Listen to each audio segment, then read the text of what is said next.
L'intrépide soldat de plomb. Il y avait une fois 25 soldats de plomb, tous frères, car ils étaient nés d'une vieille cuillère de plomb. L'arme au bras, l'œil fixe, l'uniforme rouge et bleu, quelle fière mine ils avaient tous.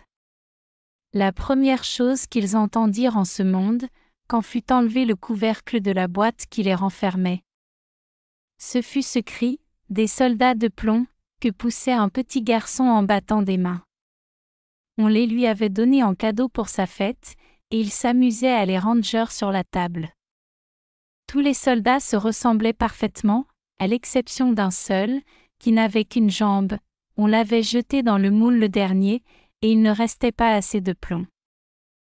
Cependant il se tenait aussi ferme sur cette jambe que les autres sur deux, et c'est lui précisément qu'il nous importe de connaître.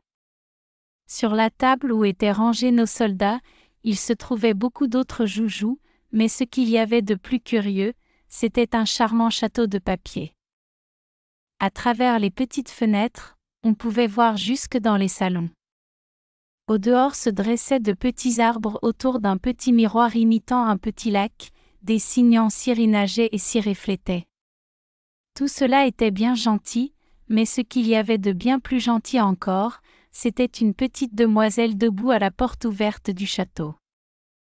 Elle aussi était de papier, mais elle portait un jupon de linon transparent et très léger, et au-dessus de l'épaule, en guise d'écharpe, un petit ruban bleu, étroit, au milieu duquel étincelait une paillette aussi grande que sa figure.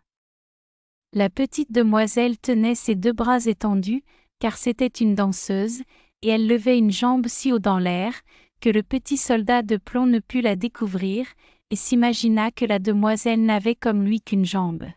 « Voilà une femme qui me conviendrait, pensa-t-il, mais elle est trop grande dame. Elle habite un château, moi une boîte, en compagnie de 24 camarades, et je n'y trouverai pas même une place pour elle. Cependant il faut que je fasse sa connaissance. » Et, ce disant, il s'étendit derrière une tabatière. Là, il pouvait à son aise regarder l'élégante petite dame, qui toujours se tenait sur une jambe, sans perdre l'équilibre. Le soir, tous les autres soldats furent remis dans leur boîte, et les gens de la maison allèrent se coucher. Aussitôt les joujoux commencèrent à s'amuser tout seuls, d'abord ils jouèrent à colin-maillard, puis ils se firent la guerre, enfin ils donnèrent un bal. Les soldats de plomb s'agitaient dans leur boîte, car ils auraient bien voulu en être, mais comment soulever le couvercle? Le casse-noisette fit des culbutes, et le crayon traça 1000 folies sur son ardoise. Le bruit devint si fort que le serin se réveilla et se mit à chanter. Les seuls qui ne bougeassent pas étaient le soldat de plomb et la petite danseuse. Elle se tenait toujours sur la pointe du pied, les bras étendus, lui intrépidement sur son unique jambe, et sans cesser de l'épier. Minuit sonna, et crac. Voilà le couvercle de la tabatière qui saute, mais, au lieu de tabac, il y avait un petit sorcier noir. C'était un jouet à surprise. « Soldat de plomb, dit le sorcier, tâche de porter ailleurs tes regards. » Mais le soldat fit semblant de ne pas entendre. « Attends jusqu'à demain, et tu verras, » reprit le sorcier. Le lendemain, lorsque les enfants furent levés, ils placèrent le soldat de plomb sur la fenêtre, mais tout à coup, enlevé par le sorcier ou par le vent, il s'envola du 3e étage, et tomba la tête la première sur le pavé. Quelle terrible chute! Il se trouva la jambe en l'air, tout son corps portant son shako, et la baïonnette enfoncée entre deux pavés. La servante et le petit garçon descendirent pour le chercher, mais ils faillirent l'écraser sans le voir.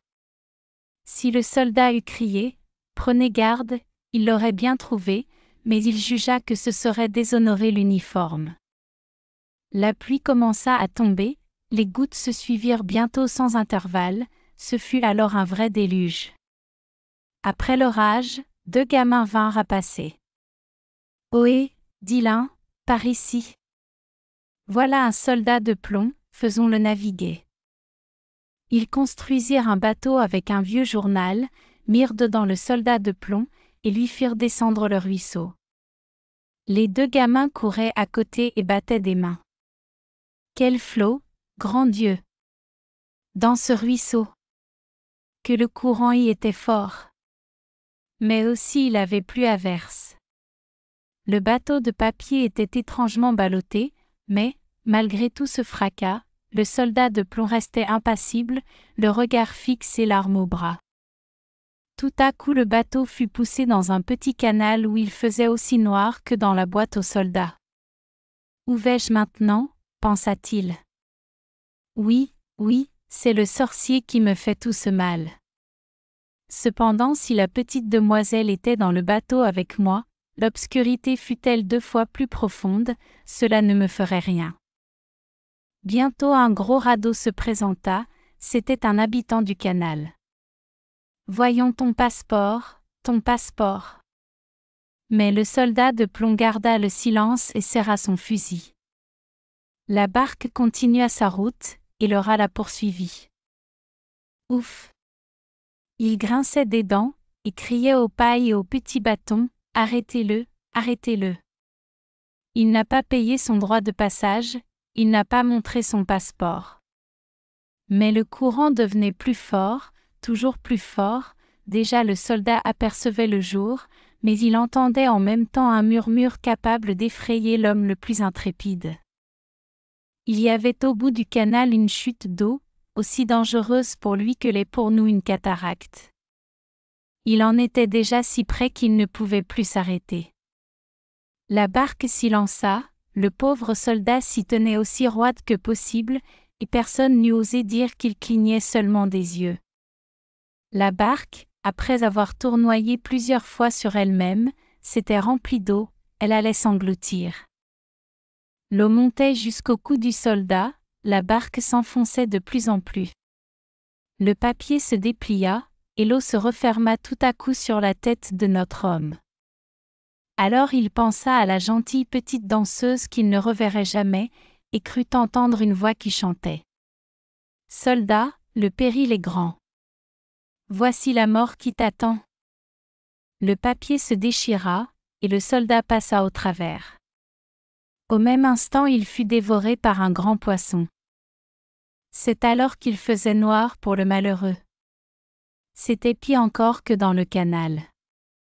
Et puis comme il y était serré. Mais toujours intrépide, le soldat de plomb s'étendit de tout son long, l'arme au bras. Le poisson s'agitait en tous sens et faisait d'affreux mouvements, enfin il s'arrêta, et un éclair parut le transpercer. Le jour se laissa voir, et quelqu'un s'écria, « Un soldat de plomb !» Le poisson avait été pris, exposé au marché, vendu, porté dans la cuisine, et la cuisinière l'avait ouvert avec un grand couteau. Elle prit avec 2 doigts le soldat de plomb par le milieu du corps, et l'apporta dans la chambre, où tout le monde voulut contempler cet homme remarquable qui avait voyagé dans le ventre d'un poisson. Cependant le soldat n'en était pas fier. On le plaça sur la table, et là, comme il arrive parfois des choses bizarres dans le monde. Il se trouva dans la même chambre d'où il était tombé par la fenêtre. Il reconnut les enfants et les jouets qui étaient sur la table, le charmant château avec la gentille petite danseuse. Elle tenait toujours une jambe en l'air, elle aussi était intrépide. Le soldat de plomb fut tellement touché qu'il aurait voulu pleurer du plomb, mais cela n'était pas convenable. Il la regarda, elle le regarda aussi, mais ils ne se dirent pas un mot. Tout à coup un petit garçon le prit, et le jeta au feu sans la moindre raison, c'était sans doute le sorcier de la tabatière qui en était la cause. Le soldat de plomb était là debout, éclairé d'une vive lumière, éprouvant une chaleur horrible. Toutes ses couleurs avaient disparu, personne ne pouvait dire si c'était les suites du voyage ou le chagrin. Il regardait toujours la petite demoiselle, et elle aussi le regardait. Il se sentait fondre, mais, toujours intrépide, il tenait l'arme au bras. Soudain s'ouvrit une porte, le vent enleva la danseuse. Pareille à une sylphide, elle vola sur le feu près du soldat, et disparut en flammes. Le soldat de plomb était devenu une petite masse. Le lendemain, lorsque la servante vint enlever les cendres, elle trouva un objet qui avait la forme d'un petit cœur de plomb. Tout ce qui était resté de la danseuse, c'était une paillette, que le feu avait rendue toute noire.